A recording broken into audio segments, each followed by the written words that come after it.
आगामी विधानसभा निवडणुकीच्या निमित्तानं महाविकास आघाडी आणि महायुतीच्या इच्छुक उमेदवारांकडून जोरदार ब्रँडिंग सुरू आहे। त्यातच पिंपरी चिंचवडमधील भाजपाचे आमदार महेश लांडगे यांना सोशल मीडियावर ट्रोल करण्यात येतंय।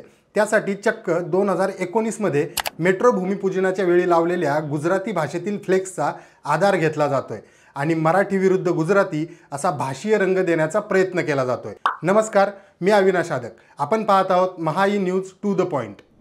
पुणे पिंपरी चिंचवड मेट्रोचे भूमिपूजन पंतप्रधान नरेंद्र मोदी यांच्या हस्ते पुण्यात करण्यात आले होते। त्या संदर्भात जनजागृतीबाबत 2019 मध्ये आमदार महेश लांडगे यांनी पिंपरी चिंचवड शहरात फ्लेक्स लावले।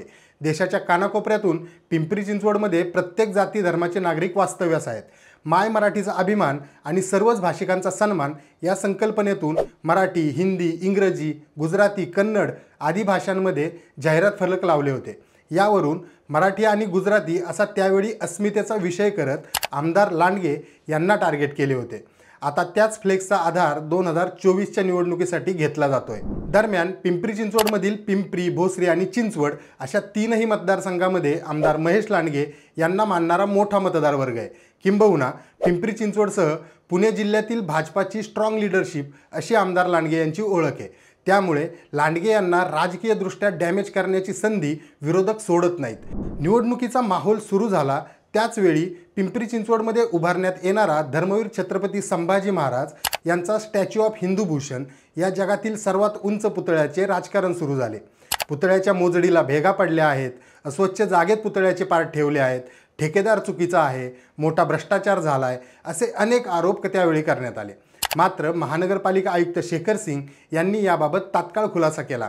पुतळ्याचे काम फॅब्रिकेशन स्टेजमध्ये आहे अशी वस्तुस्थिती त्यांनी मांडली।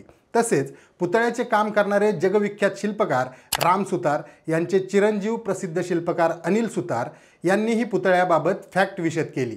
त्यामुळे विरोधकांच्या हातून हा मुद्दा निसटला। 2 दिवसांपूर्वी पिंपरी चिंचवडमध्ये उभारण्यात येणाऱ्या भारतातील पहिल्या संविधान भवनाच्या जाहिरातीवरून पुन्हा विरोधकांनी सामाजिक कार्यकर्ते आणि राष्ट्रवादी शरद पवार पक्षाच्या पदाधिकाऱ्यांना कामाला लावले। रिक्षा हुडवर लावलेल्या एका जनजागृती फलकावर भारतरत्न डॉक्टर बाबासाहेब आंबेडकर यांच्या छायाचित्रावर आमदार लांडगे यांनी स्वाक्षरी केली असा फेक नरेटिव्ह करण्याचा प्रयत्नही झाला। वास्तविक ती स्वाक्षरी नसून नावाचा फॉन्ट मुद्रित झाला होता। असे असतानाही आमदार महेश लांडगे यांनी कार्यकर्त्यांनी लावलेल्या जाहिरातीमध्ये अनावधानाने झालेली चूक आहे असे मान्य करत माझ्यामुळे आंबेडकरी समाजाच्या भावना दुखावल्या असतील तर दिलगिरी व्यक्त करतो अशी समंजसपणाची भूमिका घेतली। त्यातच संबंधित जनजागृती फलक काढून घ्यावेत असे आवाहनही रिक्षा चालकांना त्यांनी केले। त्यामुळे विरोधकांच्या मनसुब्यांवर पाणी फेरले गेले।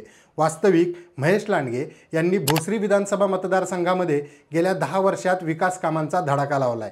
त्यामुळे ग्राउंडवर महेश लांडगे मजबूत आहेत। मोठा जनसंपर्क आणि विकास कामांच्या मुद्द्यांवर लांडगे यांना आव्हान देणे शक्य नाही। त्यामुळे महाविकास आघाडीकडून सोशल मीडियावर लांडगे यांना टार्गेट करण्याची रणनीती आखली आहे। त्यामुळे विशिष्ट समाजसेवक आणि राजकीय व्यक्तींचा आधार घेतला जातोय। 2019 मध्ये लावलेल्या फ्लेक्सवरून महाविकास आघाडीची सोशल मीडिया सध्या आमदार महेश लांडगे यांना ट्रोल करते। पण मराठीचा सन्मान आणि अन्य भाषांचा द्वेष अशी आपली भारतीयांची संस्कृती नाही। देशातील सर्व भाषिकांना भारताच्या समान नागरिकत्वाचा अधिकार आहे। मराठीसह अन्य भाषांमध्ये फ्लेक्स लावल्याने महेश लांडगे यांना ट्रोल करणाऱ्या महाविकास आघाडीला गुजराती, मारवाडी, हिंदी, इंग्रजी भाषिक मतदारांची मते नको आहेत का असा प्रश्न बहुभाषिक पिंपरी चिंचवडकरांकडून उपस्थित केला जातोय। महाविकास आघाडीच्या सोशल मीडिया टीमने आणि विरोधी पक्षाच्या उमेदवारांच्या प्रचार यंत्रणेने महेश लांडगे यांच्या प्रभावशाली प्रचार आणि सोशल मीडिया टीमचा धसका घेतलाय। त्यामुळे विकासाच्या मुद्द्यांवर न बोलता भावनिक आणि राष्ट्रपुरुषांच्या नावाने फेक नरेटिव्ह करण्याचा प्रयत्न काही दिवसांपासून केला जात असावा असे निरीक्षण राजकीय जाणकार नोंदवतात। निवडणुका या विकासाच्या मुद्द्यावर व्हाव्यात अशी पिंपरी चिंचवडमधील सर्वसामान्य नागरिकांची अपेक्षा आहे आणि तीच महाई न्यूजची सुद्धा भूमिका आहे। पुन्हा भेटूया नवा मुद्दा घेऊन टू द पॉइंटमध्ये। तोपर्यंत धन्यवाद।